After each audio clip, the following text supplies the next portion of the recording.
Hey guys, and welcome back to Smart Money Minds. Today I'm just going to do a little bit of day trading review on my trades on June 5th, 2020 on the Friday. I made just over $450 today, just day trading, and I'm just going to go over some of the plays that I made here and just some of the lessons that I've learned myself and a little bit of where I think I can improve. And it's not just about making money, it's about learning and improving as well. So looking at today, I made 5 trades. I made 2 on BA, Boeing, 2 on American Airlines, and 1 on RCL, which is Royal Caribbean Cruise. So looking at the first one that I made here, I am looking at the daily time frame here for Boeing, and we see it is a gap up way out of the upper Bollinger Band, possible volume climax. So I was looking for a top fish play right off the beginning of the day. So looking at the 2-minute charts here, we had a pre-market level of 205 resistance, and right when the market opened, 205.12 was the resistance level to play off of. So I made a short entry with the stop just over 205.12. That's where my entry is, right at the open. And I was looking for the initial sell-off because it's just gapped out way too much. People are looking to sell off right at the beginning of the day. So I took an entry here at 204.50, I believe, and I took a quick winner because I know it was counter trend at about 201. Definitely could have stayed in a bit longer, but as you see here, BA actually took off for the rest of the day. So I knew it was just a quick morning sell-off for people trying to get out of quick positions before the institutions get back in again. So that was where I made a quick trade, and I also like to make a first winner for the day so that I have confidence in my trading. So that was about $100 in gains. Okay, moving on to the second trade here, which was on American Airlines. Once again, we're looking at the daily time frame, which is super overextended, gap up open, way out of the upper Bollinger Band again. So we're looking for some consolidation, which did happen for the rest of the day. But I was just looking for a quick move at the beginning of the day here. So looking right over here, as you see here, we had exactly the same thing going on with BA happening with American Airlines, which is $22 resistance. So I entered at 21.72 here, about this arrow. But what happened was I didn't set my stop quick enough, and it actually exploded past 22. So I actually had to set my stop at 23, which I lucked out because it hit 22.80 before it topped out, and it started to form its range. It came right back down and tested the lows. So for me, it wasn't a confident play. I knew that everything was overbought, but as I said, this is also a counter trend play. So I took a quick, pretty much break even play here at 21.59 here, because as I said, it could have very well been a higher low and a higher high, and I didn't want to take that chance. I just wanted to get out of the trade, and that's what you should really do when you don't feel confident in your trade, is to get out as quickly as you can. Even if you take a small loss, it's worth it, because you don't want it breaking out of $23 and going to $30, and you're just taking heavy losses by that time.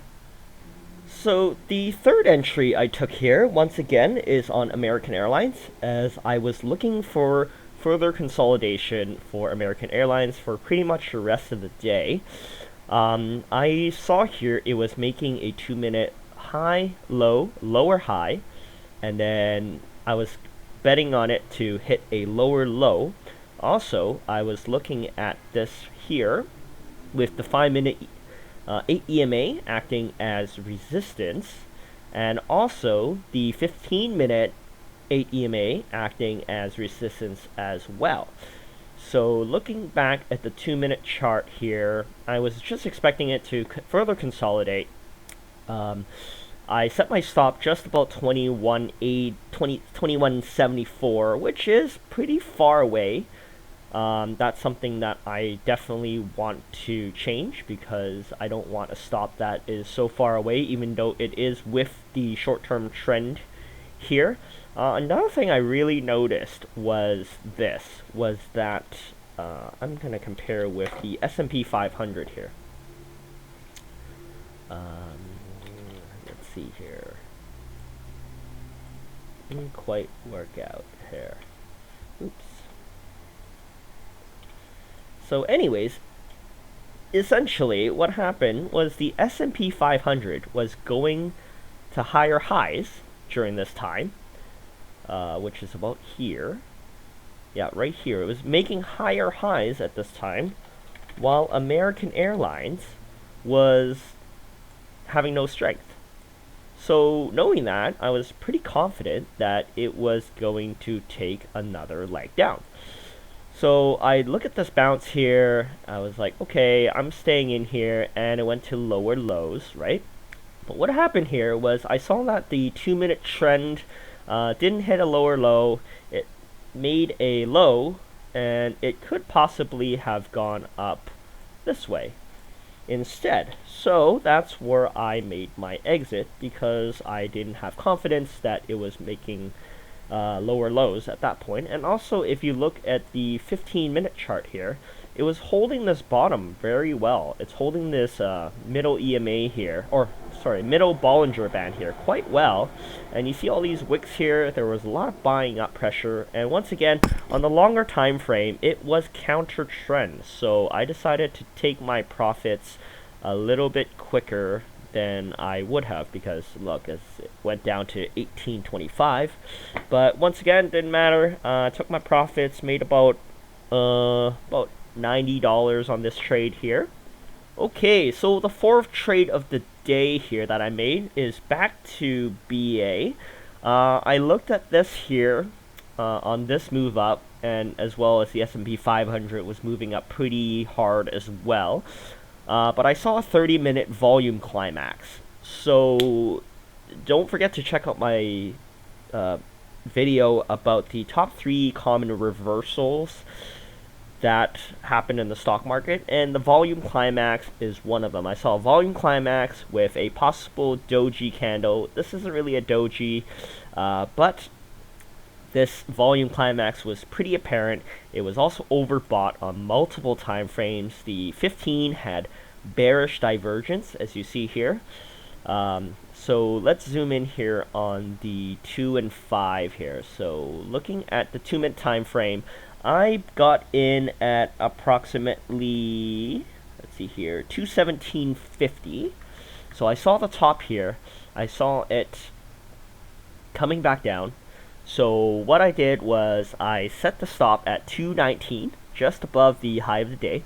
I was looking for at least 2-minute, 5-minute consolidation to at least come back down to test the 5 EMA, or the 8 EMA here. So yeah, if you see the 5-minute chart here, see this volume climax and a doji candle, and that's what I was looking for. I had a low risk play. So back here at the 2-minute chart here, we're looking at here. So I entered there, and I was just making a very quick play here. So I exited out at 214.50 just before it hit the low here, and that was another about $90 winner. But once again, if I held on longer, could have had more consolidation. But counter trend play, if you're playing a short on a super bullish name, you might as well take profits quickly. And the last and 5th trade of the day that I made here was on RCL, which is Royal Caribbean Cruises.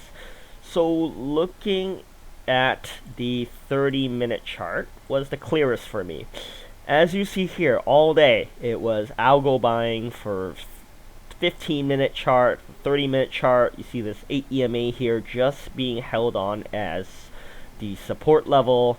So looking here at the 15 minutes, see, it couldn't even break down. But what I was looking for here was $75 as a resistance. I was looking at the 30-minute volume climax. This is the 15-minute, but 30-minute had a volume climax as well.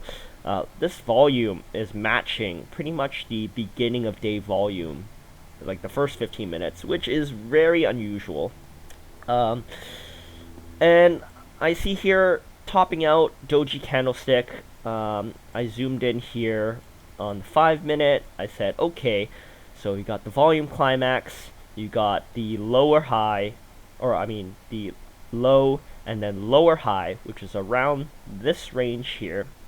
It was a 5-minute equilibrium forming, and so I had a pretty easy entry. Took an entry at 73.40, and I had a stop level at 75 just in case it broke to higher high.